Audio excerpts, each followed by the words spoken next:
Islam, A Challenge to Religion, by G. A. Parwez. Chapter 11. The Development of Human Personality. The Law of Rabubiyat. In the course of ages, the idea slowly dawned on man's mind and gradually crystallized that the world is not merely changing, but is developing towards perfection. The changes are not haphazard, nor erratic. They show a direction. In changing, the world is unfolding its real nature. In the process, what is implicit in it becomes explicit and what is hidden is brought to light. Purpose runs like a golden thread, a binding cord, throughout the universe. The progressive aspect of changes in the world did not escape the notice of some early Greek thinkers.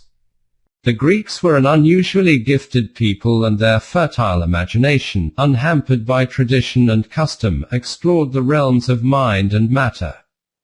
Their restless minds were ever shaping new theories and advancing new viewpoints. They anticipated the evolutionary theory, as they anticipated many scientific theories of this age. It is to the credit of modern science that by adducing palpable evidence it has raised what was a nebulous hypothesis to the plane of a scientific theory, or almost a law of nature. Physics shows a picture of a developing and expanding universe. Biologists describe in minute, ornate detail the evolution of life from the protozoa and protophyta to Homo sapiens. It is true that biologists, with the exception of Lamarck, reject the concept of purpose as alien to science. It is because purpose does not fit into the conceptual framework of natural science. But for the man who looks at the world with an untainted mind, purpose is a fact of observation. It is blinkers of science that may prevent us from noticing the purpose. Nevertheless, it is writ large on the face of nature. We understand a thing when we know its end. Nothing around us stays as it is at one particular moment, it is always changing and becoming something different to what it is. As a rule, we are much less interested in a thing as it is than in what it is tending to become. Suppose while taking a walk we meet a man who is running fast. It is not by determining his exact location at a particular moment that we understand his activity, but by learning about his purpose and the goal he is heading for. The physical world as it develops is accomplishing a purpose. Although the physical world is not conscious of the purpose, nevertheless it is, in a sense, its purpose which enhances its value and enriches it with new attributes. The purpose is positive, constructive, and operates objectively. We may say that the world is destined to move towards and attain the goal which God, in His wisdom, has set for it. This holds for the outer universe. With man the case is quite different. Possessing a free self, he can develop and attain his own end only by free choice and personal effort. Man cannot be forced to develop. He must develop himself. Because man grows, he is compared with a plant in the Quran. The seed germinates and puts forth a young shoot. The tiny stalk grows in bulk and height. It becomes the full-grown tree which bears fruit. It has fulfilled its purpose by reproducing its kind. Man takes his origin in the fertilized ovum. After birth, he grows in size and strength, till he reaches maturity and is ready for procreation. The analogy cannot be carried beyond this point. Man, when he has begotten children, has not fulfilled his purpose. His destiny is far different from that of the plant. He is not a mere instrument for the preservation of his race. His body, no doubt, has fulfilled its purpose when he has begotten children, but he possesses a self, and the self does not beget its like. It does not procreate. Says the Quran of the divine self that he neither begetteth nor is he begotten. 112. 3. This is also true of the human self, which, though infinitely lower than the divine self, has more in common with it than with physical objects or animals. The self's activity is creative, not procreative. It creates values, and the values enrich and expand its nature and raise it in the scale of existence. while the evolution of nature proceeds under the direct control and supervision of God. Man is an active participant in his own evolution. Man develops as a result of his own free choice and deliberate voluntary efforts. The evolution of his self, therefore, is governed by laws distinct from those that obtain for nature. He too cannot dispense with divine help and guidance, but these are offered to him in a form which does not impair the integrity of his self, nor imperil his freedom. He is left free to accept or reject divine guidance. Din comprises the principles of conduct which can lead him to his goal, but they would do so only when they are freely adopted and acted upon. From this vantage point it is clear to us that development is the rule in the world. In the language of the Quran it is the law of Rabubiyat. This law states that God carries forward the universe and everything in it from one stage to a higher one. God keeps everything moving forward, actualizing its latent capabilities. It is a dynamic universe and the most dynamic being in it is man. In such a universe, there will obviously be different stages of existence. The law of Rabubiyat is tuned to each stage of existence, but its purpose and aim remain unaffected throughout. The law is the sheet anchor of the universe, the guarantee that everything in it will develop to the full extent of its capacity. The only possible exception is man who, through his own volition, may set himself against it and misapply his freedom by choosing to descend instead of ascending, to creep on earth instead of soaring in the sky. 7. 176. 2. Course of self-development. The evolutionary process, in evidence in the outer world, takes within man the form of self-development. What are the conditions under which self-development proceeds smoothly without let or hindrance? Some conditions are common for each stage of development in general, others apply only to self-development. The most exciting form of development. Let us consider the common ones first. Nothing exists by itself in isolation. Everything is related to many other things, and the relationship between them is not merely of coexistence, but of cooperation. The development, therefore, depends on the presence and cooperation of several factors. To take a concrete example, a seed is capable of growing into a tree. However, for its growth it depends on soil, water, minerals, air and sunlight. All these must not only be present, but they must also bear proper relations to each other and to the seed. If the seed is placed in one pot, soil in another and water in a third pot, nothing will happen.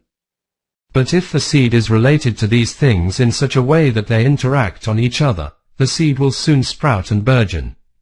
The human body too develops through intimate interaction with environmental forces and objects.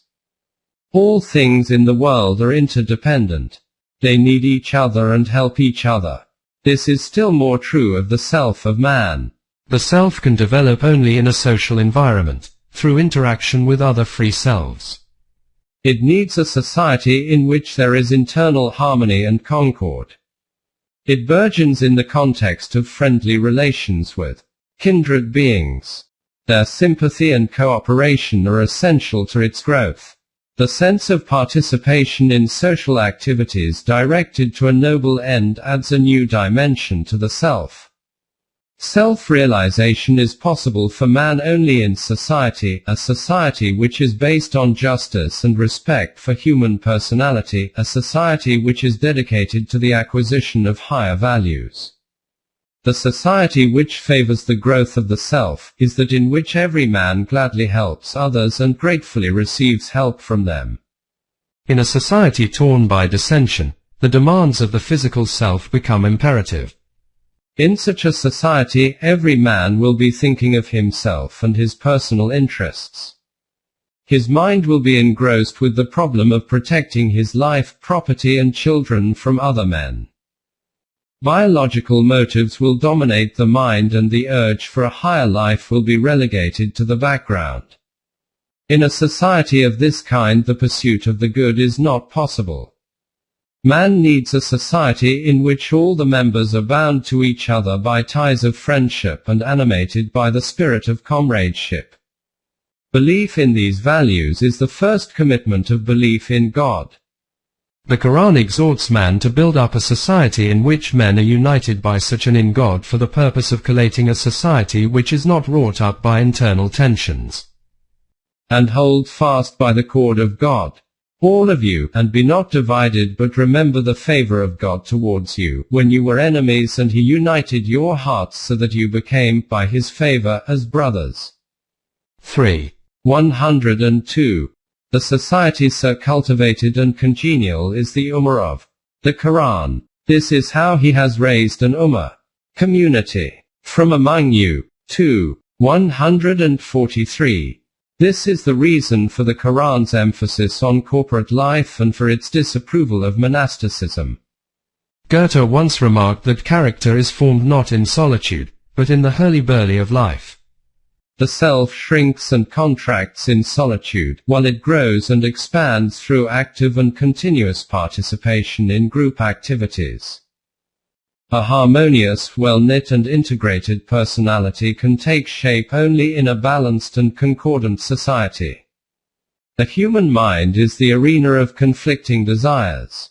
Society too carries the seed of discord, as it is composed of individuals with different and often opposed tastes, interests and aims.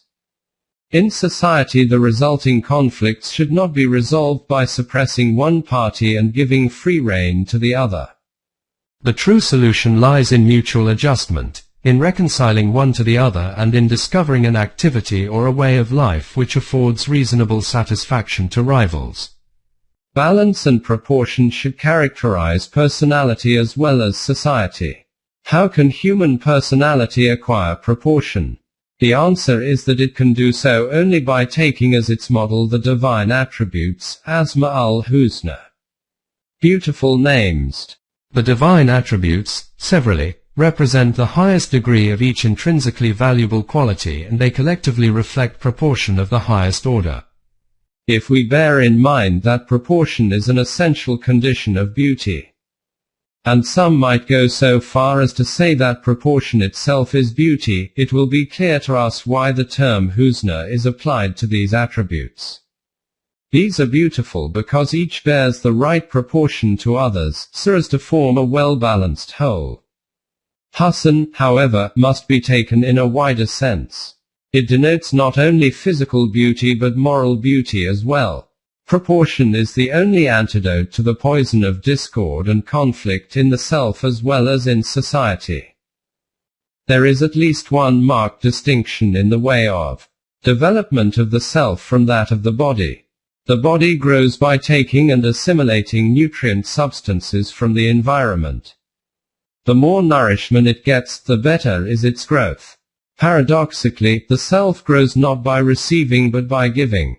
Generosity promotes its growth and meanness checks it. The more the self gives of its riches, the richer it grows. If this basic truth is clearly perceived, men will rush to the help of those in need. Pride in possession will give place to joy in munificence. They will think more of what they can give than of what they can keep for themselves. The acquisitive instinct will be weakened and the impulse to give will gain strength.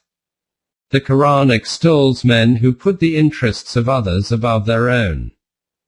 They prefer others before themselves, although there be indigence among them. And whosoever is preserved from the covetousness of his own soul, these shall prosper. 59.9. The tendency directly opposed to generosity that we have been considering is covetousness, termed shu-un-nafs in the Quran. 59.9. It is acquisitive, possessive and egoistic. The covetous man wants to appropriate all the good things within his reach and is callously indifferent to the needs of others. Suppose a number of men are gathered at a water tap. They know that the flow of water will cease in an hour or so. Each is eager to fill his pitcher. The covetous man elbows his way through the crowd, rudely pushes the pitcher of another from underneath the tap and places his own in its place. He does not care if others have to go without water.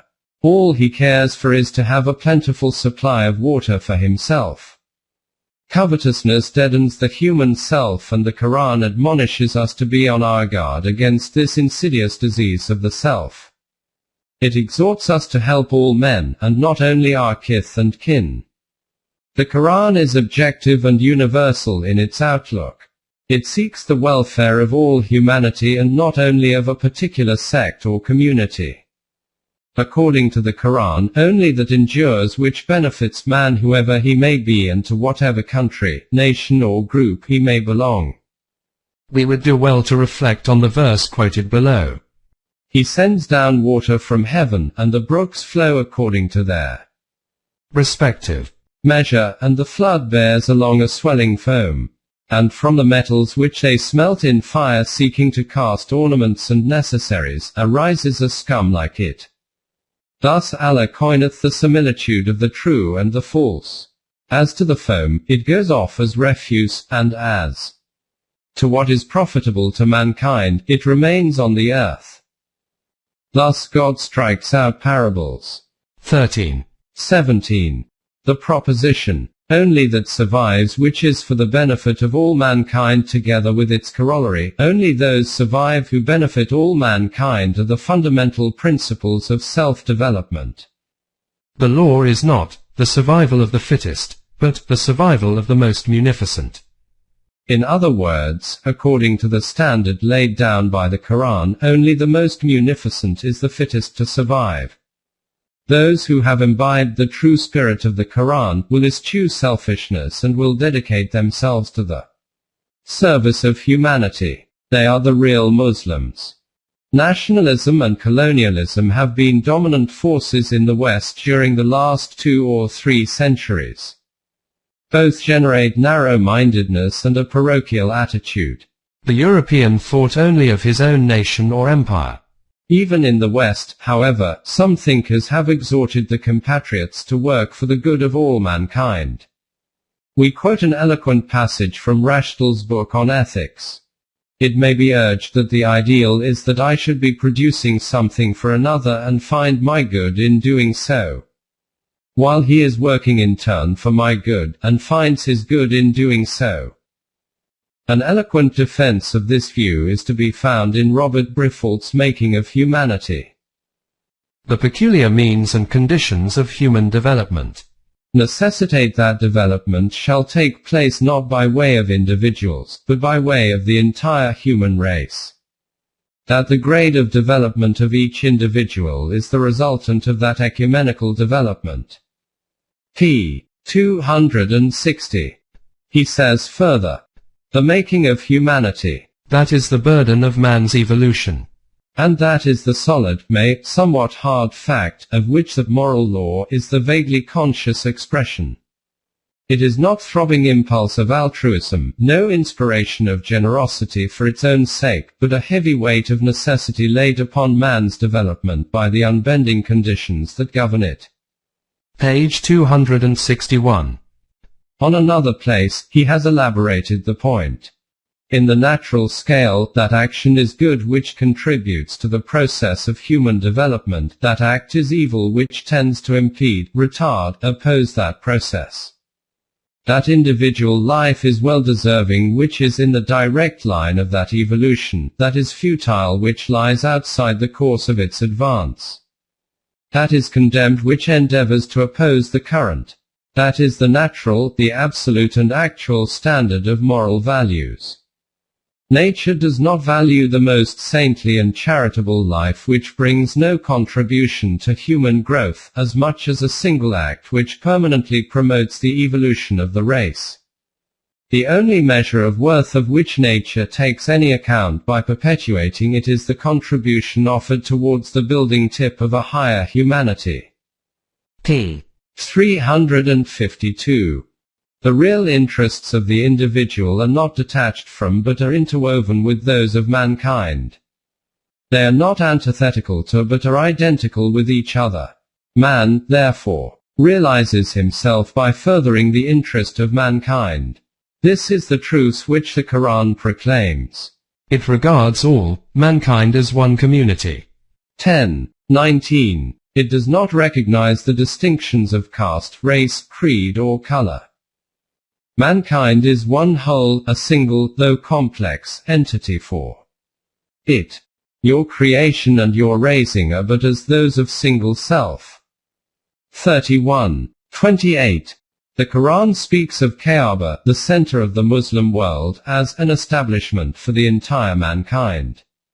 5.97. It holds that the well-being of the individual depends on the well-being of the society. Muslims are enjoined to work not for the well-being of the Muslim community but for that of all mankind. The Quran leaves no doubt on this point, and Professor Whitehead is in full agreement with it when he says that the perfection of life resides in aims beyond the individual person in question.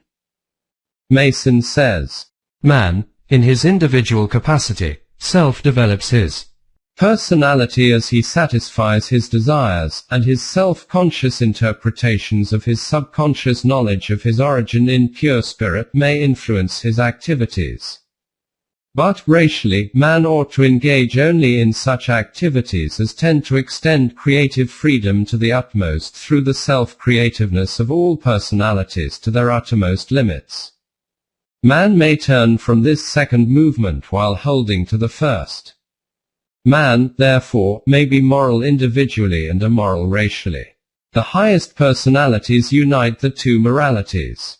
The interdependence of man is the recurring theme of the Quran. The Quranic program for man has a twofold aim: the furtherance of the best interests of the individual as well as of the society. In working for the good of mankind, man achieves his own good as well. This view has been held by some great thinkers in the West also. We quote from Kant, "Act in such a way as to treat thyself and every other human being as of equal intrinsic value.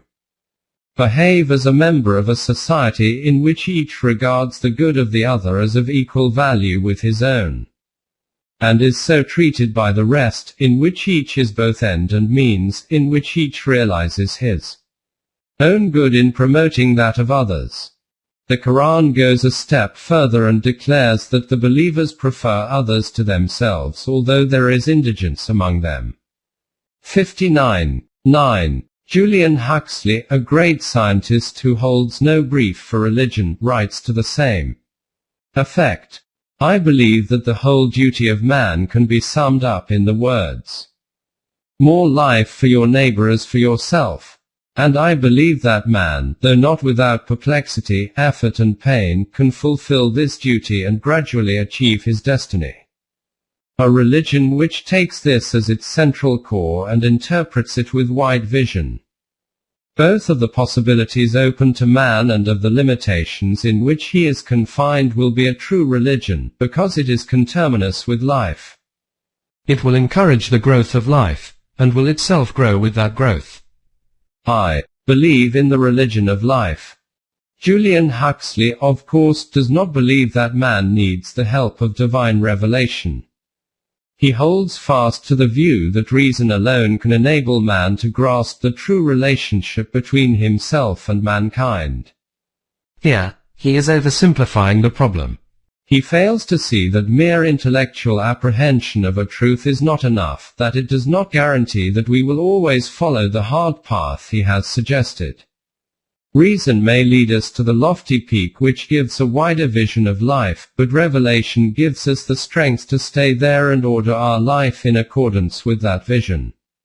Ovid's famous line is pertinent to the point, video meteora prahoc deteriora secor. Single quote opening parenthesis. I see the better course but follow the worse one. Closing parenthesis. Reason can point out the right path, but it lacks the power to compel us to follow it. Revelation supplements reason. It confirms and expands the vision granted by reason and also sustains and guides us in the arduous journey to our goal. Revelation summons men to a fuller and richer life and is meant only for those who are living. 36.70. Life, we should bear in mind, is much more than physical existence. It is a steady and continuous progress towards a higher stage in social, moral and intellectual development. Man approaches this stage by helping his fellow beings to do the same. If man pushes society forward, society in turn pushes him on, and so both rise to the desired higher level. Says the Quran, O ye who believe, respond to God and His Apostle, when He calls you to that which gives you life. 8:24. 2. Sum up, man is organically related to all mankind. His vital interests are bound up with the interest of humanity. He can fulfill himself only by serving other men and by putting their interest above his own. He realizes his good only by working for the general good. The Quran puts it clearly. Opening parenthesis. The believers say, we feed you for the sake of Allah only. We wish for no reward or thanks from you. 76. 9. Man is really benefiting himself by serving other men. So the question of reward does not arise. As the Quran says, is the reward of Ahsan or save Ahsan? 55. 60. Dedicated to the service of mankind, the believers keep the doors of the Rabubiyat order open to all. They sincerely rejoice at the progress of others. Those who spend their wealth in accordance with the laws of Allah, for the benefit of mankind, and afterwards make not reproach and injury to follow that which they have spent.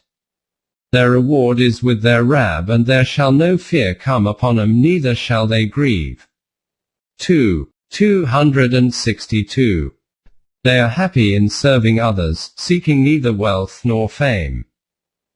O ye who believe, render not vain what you spend for the cause prescribed by Allah by reproach and injury, like him who spends his wealth only to be seen of men and believe not in Allah and the last day. 264. Said the Rasul, Messenger of God, whose mission it was to summon men to the Rabubiyat order, declared, and I ask of you no reward for it. My reward is only with the Rabb of all the worlds.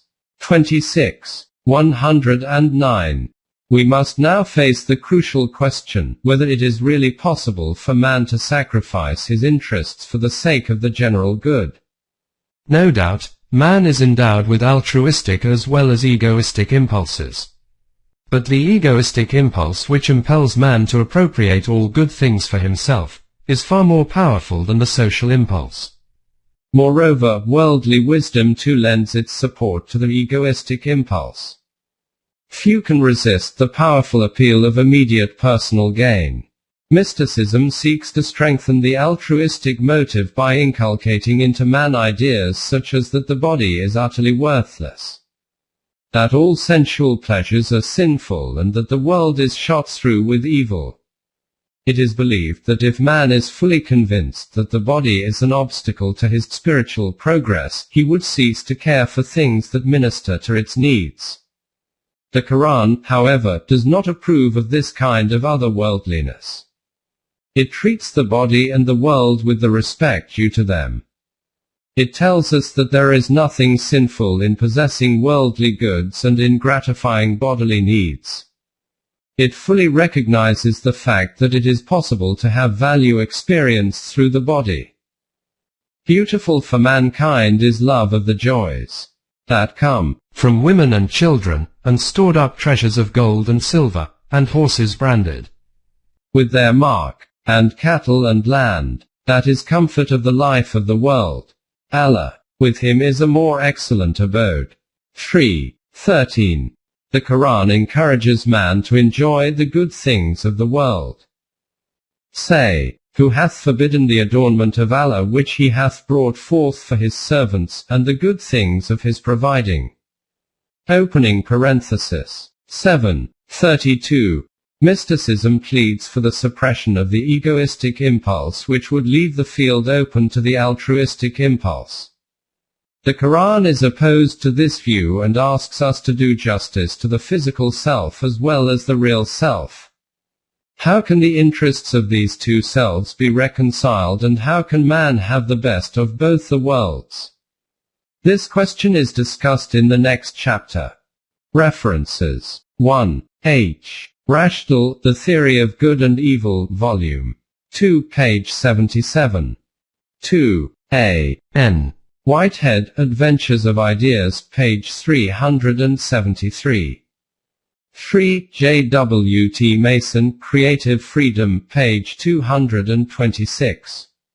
4. Quoted by Rashdal, Op. Cit. Volume I, page 133. 5. Julian Huxley, Religion Without Revelation, page 113.